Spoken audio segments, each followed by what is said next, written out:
This is Peter Morosky, the nurse, and today I want to talk about on how I think Alien Resurrection is a pretty underrated film. Don't walk away. I know this movie gets bad rap with it being arguably the worst in the Alien franchise. I used to think this as a kid, but looking back on it now, it's not that bad. I know the opening scene is extremely confusing because you're left wondering on how they were able to clone Ripley with the Queen inside of her when she and the Queen were back to nothing in Alien 3.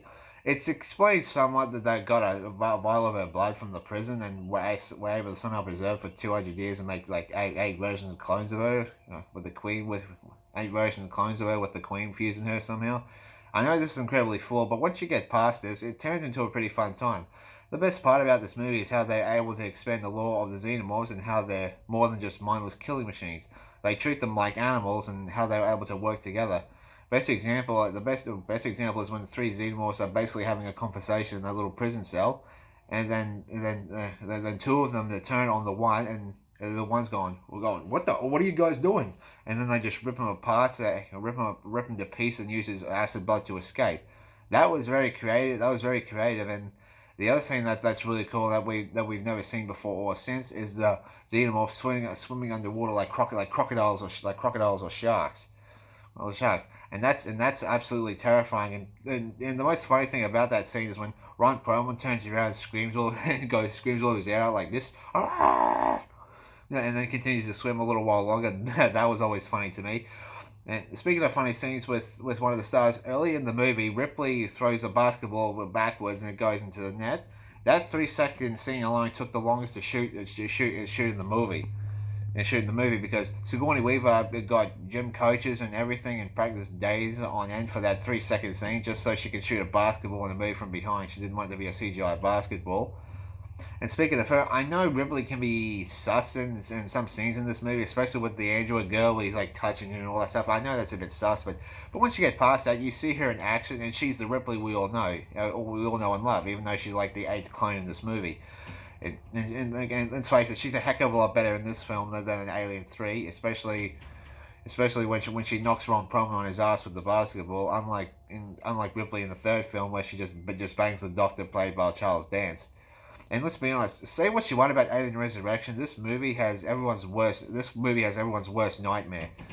In this movie, these mad scientists get people and lock them up in a small chamber where nothing but their face can move, ready for the facehugger to latch onto their face. That is nightmare fuel right there. And being locked where you can't move by your face, and having an alien creature that is about to bang your face, that's freaking terrifying. Like you would not want to be in that situation, would you? And that is without doubt the most terrifying facehugger scene in the series. And speaking of the creatures, the aliens in this movie are really well done. Like the practical effects look excellent. Like the Queen giving birth to that thing that really drags down the film at the end. But in the third Alien film, the effects were so bad they look like something that some kid made on their computer. And in this movie, the aliens look very well done, just like they did in the first couple of films. And and yeah, I know it sounds like I'm glazing this movie a lot, but it's not far from perfect. Like I'm gonna be honest. I'm not saying this movie's perfect. It's far from. It's nothing. It's not near perfect like the first two films. But as good as a lot of the stuff is, as good as much a lot of the stuff is.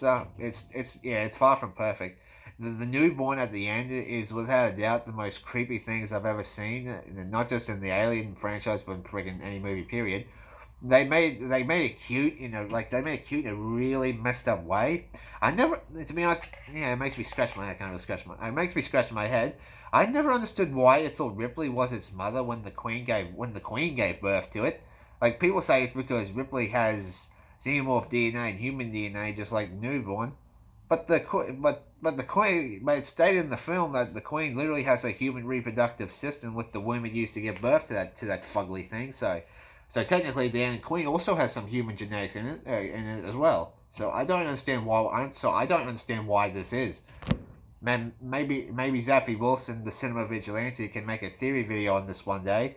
Because I'm pretty sure he can come up with a more good idea for why this is. But I have to say, this thing has the most gruesome death of an alien in this franchise, being blown out into space with a look of "How could you do this to me, mummy face?" Like, yeah, like I know, and and so that was always disturbing to me. How you see it get ripped to pieces, like while it's getting blown into space with that little hole that Ripley used with a little acid blood. That was always disturbing. But it's also yeah. Oh yeah, so yeah. So sorry about that.